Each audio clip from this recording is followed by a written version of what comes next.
सगळे मजेत आहात ना? मजेतच असायला पाहिजे. हे बघा, आज आपण आहे ना गवार आणि बटाट्याची भाजी करणार आहोत.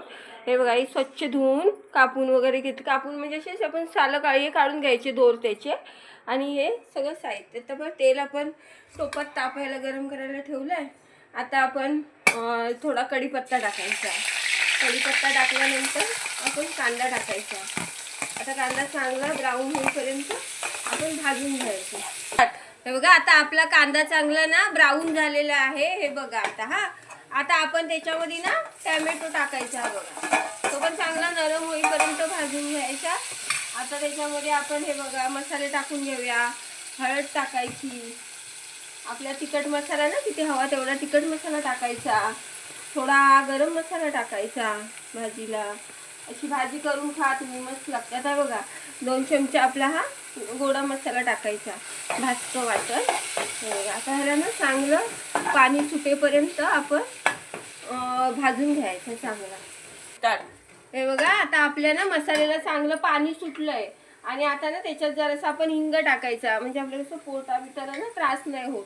आता तो पण जरा परतवून घ्यायचा. आता ही गवार आहे ना ती आपली हे टाका आणि बटाटा. हे बघा, चांगलं आपण हे करून घ्यायचं. व्यवस्थित अशी धुवून घेऊन चांगली मस्तपैकी. आता ही हलवून घ्यायची चांगली एकजीव होईपर्यंत. थोडंसं आपण मीठ टाकायचं चवीपुरता. हे बघा, आता ही चांगली अशी परतवून घ्यायची मस्तपैकी. हे बघा, छान झाले. आता आता आपण त्याच्यात पाणी नाही टाकायचं आहे. आपण ना ताटामध्ये याचं पाणी ठेवायचं आहे.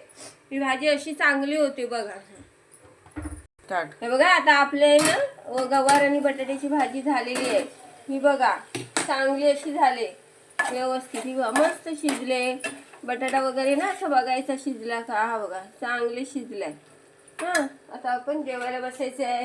हे बघा, आता आपली गवार आणि बटाट्याची भाजी तयार झाली. आता जेवायला बसायचं. आज आमच्याकडे गवार बटाट्याची भाजी आणि चपाती आहे. आता ही जर रेसिपी आवडली तर तुम्ही लाईक करा, शेअर करा, कमेंट करा. आणखीन तुम्ही पण अशी करून खा. छान लागते अशी ही भाजी.